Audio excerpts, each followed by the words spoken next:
رمضان المبارک کا یہ مقدس اور مطہر مہینہ ہمیں زندگی میں ایک مرتبہ پھر نصیب ہوا اور اپنی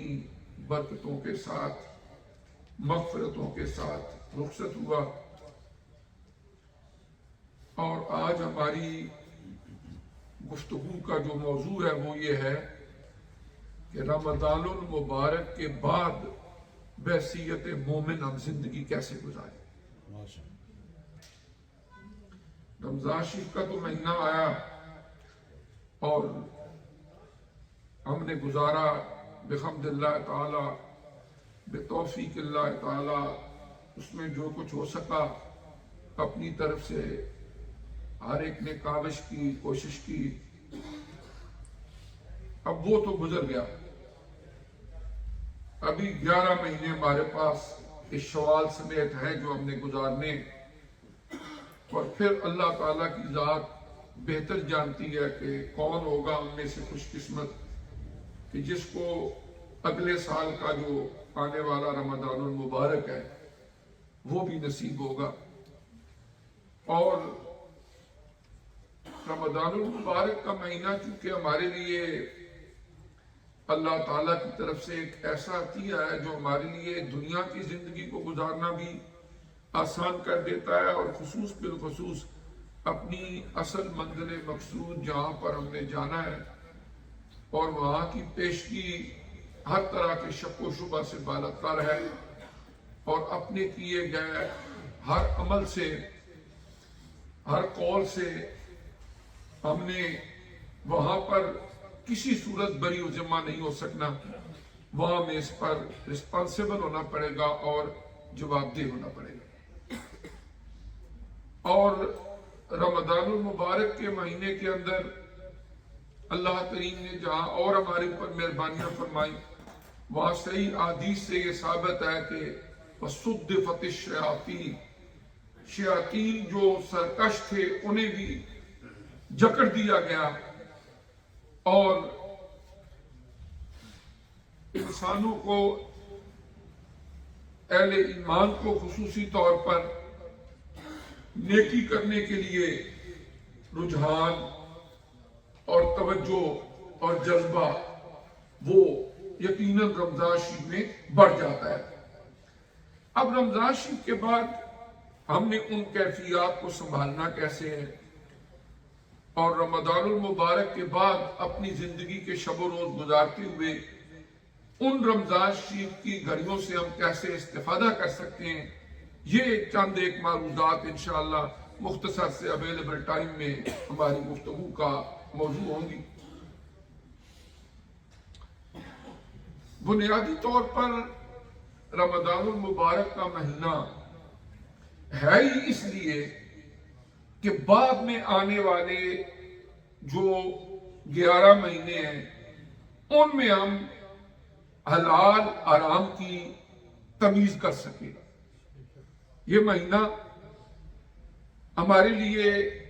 ایک پریکٹس ہوتا ہے،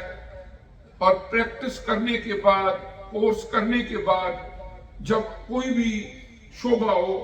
وہ لوگ میدان عمل میں جاتے ہیں تو انہیں اپنی کارکردگی دکھانی ہوتی ہے۔ اگر آپ کوئی آدمی آرمی میں جاتا ہے، پولیس میں جاتا ہے، سیکیورٹی میں جاتا ہے، پہلے ان کو ٹریننگ دی جاتی ہے، پہلے ان کو پریپیئر کیا جاتا ہے، اس کے اندر تھیوری بھی ان کو بتائی جاتی ہے، پریکٹیکل بھی کرایا جاتا ہے، اور اصل مقصد یہ ہوتا ہے کہ کل میدان کارزار میں جا کے عملی میدان میں جا کر تم نے ان سکلز کو یوٹیلائز کرنا ہے۔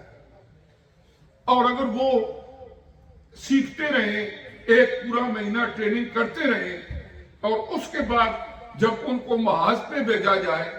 جب ان کو میدان میں بھیجا جائے کہ تم پولیس افیسر ہو، جاؤ جا کے وہاں پر یہ ڈیوٹی دینی ہے، تو وہاں پر اس نے کچھ بھی نہ سیکھا ہوا ہو تو کیا حاصل ہوگا؟ یعنی ایک رمضان شریف کا جو مہینہ ہے جو سکلز ہمیں سکھاتا ہے وہ یہ ہے کہ دنیا کی زندگی کے اندر 2 انویزیبل طاقتیں ہیں جو ہمیں نظر نہیں آتی سر کی آنکھوں سے، لیکن قرآن پاک کی آیات اس پر گواہ ہیں کہ ہم وقت وہ ہمیں سیدھے رستے سے ہٹا کے غلط کاموں کی طرف متوجہ کرتی ہے، حلال سے ہٹا کے حرام کی طرف لے جانے کی کوشش کرتی ہے۔ اور وہ دو انویزیبل طاقتیں کون سی ہیں؟ ایک کو قرآن نے فرمایا ابلیس، اور اس کو فرمایا یہ عدو مبین ہے، یہ تمہارا ازلی واضح دشمن ہے۔ اور اس واضح دشمنی کی وضاحت بھی قرآن پاک کے مختلف حصوں کے اندر حضرت آدم علیہ السلام اور ابلیس کے قصے کو بیان کر کے اللہ تبارک و تعالی نے ہمارے لیے واضح کر دی کہ وہ تمہارا ازلی دشمن کیوں ہے۔ اس کی وجہ بہت سمپل قرآن پاک نے بیان کی کہ اللہ تعالیٰ نے جب حضرت آدم علیہ السلام کی تخلیق فرمائی، فرشتوں کو حکم دیا سجدہ کرو، ابلیس وہ ہے کہ جس نے انکار کر دیا، ابا واستکبر وکانا من الکافرین۔ پھر اس کے بعد جب اس کو جنت سے نکال دیا گیا، جنت کے اندر بھی حضرت آدم اور حضرت حوا علیہ السلام کو اس نے گلانے کی کوشش کی، سے ایک اتحادی لغزش ہوئی۔ اللہ نے فرمایا لا تقربا هذه الشجرہ، تم دونوں نے اس درخت کے قریب نہیں جانا، لیکن قرآن گواہ ہے وہ چلے گئے۔ پھر آدم علیہ السلام اور حضرت حوا علیہ السلام کو زمین پر بھیج دیا گیا۔ پھر قرآن پاک نے پورا روڈ میپ ہمیں دیا کہ حضرت آدم علیہ السلام کا اصل مقام کیا تھا؟ جنت۔ ایک وقوع پیش آیا جس کے نتیجے میں وہ زمین پر آئے۔ اب اللہ پاک نے فرمایا کہ یہاں پر تمہیں آدم علیہ السلام کی پوری اولاد کو ایک پروسیس سے گزرنا پڑے گا، ایک امتحان گاہ سے گزرنا پڑے گا۔ اور شیطان، اس نے اللہ کی بارگاہ میں ایک دعا کی تھی جو اس کی بھی قبول ہوگی کہ اللہ پاک یوم بعث تک مجھے مہلت دے۔ قرآن گواہ ہے، اس کو مہلت مل گئی۔ اب آزمائش کیا ہے اس دنیا کی زندگی میں کہ یہی ابلیس انسان کو برے راستے کی طرف لے جانے کی کوشش کرتا ہے، شیطانیت کی طرف لے جانے کی کوشش کرتا ہے، اور رحمانی قوتیں اولاً انبیاء و رسل کی ذوات قدسیہ، اور اس کے بعد تا قیامت جنہیں اللہ توفیق دے گا وہ انسانوں کو رحمان کا رستہ بتانے کے لیے اپنی توانائیاں، اپنی جد و جہد صرف کرتے رہے۔ اب اللہ تعالیٰ نے فرمایا تم نے واپس آنا ہے، اگر جنت میں تو پھر یہ رستہ ہے، تم اختیار کرو اور اس سے گزر کے بالکل واپس اپنے جنت کی طرف تم آ جاؤ۔ اب وہ رستہ کون سا ہے؟ اس میں نہ کوئی جھول ہے، نہ کوئی کنفیوژن ہے کسی طرح کی۔ اللہ تعالیٰ نے قرآن پاک، اللہ کا آخری کلام ہے، اپنے بندوں کے نام، آخری کتاب ہے جسے اللہ نے نازل فرمایا۔ اس کے اندر واضح طور پر اعمال صالحہ کا، نیکی کا، حلال کا، حرام کا، اچھائی کا، برائی کا اللہ نے واضح طور پر بیان فرما دیا کہ یہ تمہارے لیے حلال ہے، یہ تمہارے لیے حرام ہے۔ تم نے جو بھی رستہ اختیار کرنا ہے depend upon your own self, اس لیے کہ اللہ نے تمہیں یہاں پر اختیار دیا ہے، دنیا کی زندگی میں اختیار دیا ہے۔ یہ میرا ہاتھ ہے، میں اس سے چاہوں اللہ کا کلام پکڑوں، تلاوت کروں، چاہوں کسی کو تکلیف پہنچاؤں۔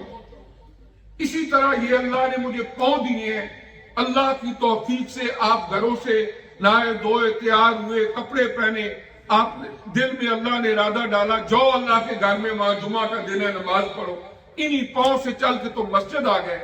اور انہی پاؤں سے چل کے کوئی بندہ چاہے تو برائی کی طرف چلا جائے۔ یہی ہماری آنکھیں، ان سے ہم چاہے تو دیکھ کے قرآن کی تلاوت کریں، چاہے تو غیر محرم کو دیکھیں، چاہے تو اپنا موبائل لیپ ٹاپ کھول کے گندگی دیکھیں، ہمارا اختیار ہے۔ اسی طرح اللہ تعالیٰ نے جو ہمیں اختیار دیا ہے، اس کے صحیح استعمال کرنے سے ہی ہم اپنے مقصد زندگی کو پا سکتے ہیں، اور اسی کا مس یوز ہمیں جہنم کی طرف لے جا سکتا ہے۔ اور رمضان شریف کا پورا مہینہ ہمیں یہی پریکٹس کراتا ہے کہ تم نے اپنی نگاہوں کی حفاظت کرنی ہے، کھانے پینے میں حلال حرام کی حفاظت کرنی ہے اور خیال رکھنا ہے، تم نے اپنے کانوں سے سننے کے لیے غیبت، چغلی، جھوٹ، گندگی کی بجائے اچھی چیز کو سننا ہے، برائی سے نفرت کرنی ہے، گناہ سے نفرت کرنی ہے، نیکی سے محبت کرنی ہے۔ اور ایک حدیث میں حضور علیہ الصلوۃ والسلام نے فرمایا کہ وَمَن لَّمْ يَدَعْ قَوْلَ الزُّورِ وَالْعَمَلَ بِهِ فَلَيْسَ لِلَّهِ حَاجَةٌ فِي أَن يَدَعَ طَعَامَهُ وَشَرَابَهُ، کہ جو بندہ روزہ رکھتا ہے، جھوٹ سے نہیں بچتا، برائی سے اپنے آپ کو نہیں بچاتا، اللہ کو کوئی ضرورت نہیں ہے کسی کے بھوکا اور پیاسے رہنے کہ وہ صبح سے شام تک منہ بند رکھے، کھائے پیے کچھ نہ۔ کھانا پینا ایک چیز ہے کہ اللہ تعالیٰ نے ہمیں عارضی طور پر اسے روکا، لیکن اس کے ساتھ ساتھ باقی پورے وجود کے اعضاء، ان کو کنٹرول کرنے کے لیے اللہ نے ایک ضابطہ اخلاق ہمیں رمضان میں مہیا کیا کہ یاد کرو تمہارے لیے ابداً چیزیں حرام نہیں تھیں، لیکن صبح صادق سے لے کر غروب آفتاب تک اللہ نے تمہارے لیے حرام کی تھی تاکہ تم حلال حرام کی تمیز کو اپنے دل و دماغ کے اندر بٹھا سکو کہ جب یہ مہینہ گزر جائے تو پھر بھی تم آرام سے بچو اور جائز اور اچھے کام کرو تاکہ آخرت کی منزلیں تمہارے لیے آسان ہو جائیں۔ اللہ اپنے بندوں سے موت سے بھی زیادہ پیار کرتا ہے۔ اللہ کریم نہیں چاہتے ہم ذلیل رسوا ہوں، اس لیے اللہ نے رمضان شریف کا یہ بابرکت مہینہ ہمیں عطا فرمایا۔ اب یہ مہینہ گزر گیا، اس کے بعد کی زندگی گزارتے ہوئے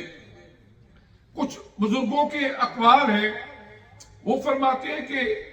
رمضان شریف کے بعد جو بندہ اپنی سابقہ کوتاہیوں سے توبہ کر کے اگر وہ نماز کا پابند نہیں تھا، نماز کا پابند ہو گیا، وہ بری لت پڑی ہوئی تھی، اس کو چھوڑ کے سیدھے رستے پہ آ گیا، یہ علامت ہے اس چیز کی کہ اللہ نے اس کی رمضان کی باتیں قبول فرما لی۔ اور اگر رمضان شریف کا مہینہ گزر گیا، جو ہی شوال کا مہینہ شروع ہوا، اگر خدا نہ خواستہ کوئی بری عادت تھی، وہ دوبارہ شیطان نے اٹیک کیا، اس نے اس کی غلامی قبول کر لی، پھر اس کے بعد برے رستے پہ چلنا اس نے شروع کر دیا، اس کا مطلب یہ ہوا کہ اس نے رمضان سے کچھ نہیں سیکھا، اس نے رمضان المبارک سے کچھ نہیں سیکھا، اس لیے کہ اب آسان کام نہیں ہے۔ اگر کوئی بندہ کہے نا کہ میں نے شیطان کا مقابلہ اپنے دولت سے، اپنے زور بازو سے، اپنی صحت سے کرنا ہے، یہ ممکن نہیں ہے۔ شیطان کا مقابلہ کرنے کے لیے اللہ کی بارگاہ کی حضوری اور عاجزی کے ساتھ اسی کی پناہ مانگنا ضروری ہے۔ تفسیر روح البیان میں علامہ اسماعیل حقی رحمۃ اللہ تعالی علیہ نے ایک بڑا خوبصورت واقعہ بیان فرمایا کہ ایک اللہ تعالیٰ کے نیک برگزیدہ بندے تھے، وہ بیٹھے ہوئے تھے، بچوں کو تعلیم دے رہے تھے، تو بچوں نے ایک سوال کیا شیطان کے حوالے سے کہ وہ کیا ہے، اس کی کیا کیفیت ہے۔ انہوں نے اس کو بیان کر دیا کہ شیطان ہمیں نظر نہیں آتا، لیکن قرآن گواہ ہے کہ وہ ایک ایسی انویزیبل طاقت ہے جو ہمیں نیکی سے بدی کی طرف لے جانے کی کوشش کرتا ہے۔ تو آپ نے طالب علموں سے سوال کیا کہ اگر شیطان تمہارے اوپر اٹیک کرے تو آپ کیا رسپانس دو گے؟ ایک طالب علم نے کہا کہ میں اس کا مقابلہ کروں گا، اس کو برا بھلا کہا کہ شیطان آئے گا میرے اوپر حملہ کرے گا، میں ایسے کروں گا۔ انہوں نے کہا پھر دوبارہ اٹیک کرے، انہوں نے کہا پھر میں اس کے ساتھ مقابلہ کروں گا۔ تیسری دفعہ انہوں نے کہا ایسے ہی کروں گا۔ انہوں نے ایک مثال دی، انہوں نے کہا ایک بات مجھے بتاؤ کہ ایک بندہ جو ٹریول کر کے جا رہا ہو پیدل کسی پہاڑی علاقے میں، رستے میں ایک شفرڈ، ایک گڈریا، وہ اپنی بھیڑ بکریاں چلا رہا ہو، اور اکثر و بیشتر سیکیورٹی سیفٹی کے لیے وہ ایک کتا بھی رکھتے ہیں ساتھ، اس کے ساتھ ایک کتا بھی ہو، ڈاگ ہو۔ اب آپ اپنے رستے پہ جا رہے ہیں، رستے میں وہ کتا کیا کرتا ہے، آپ کو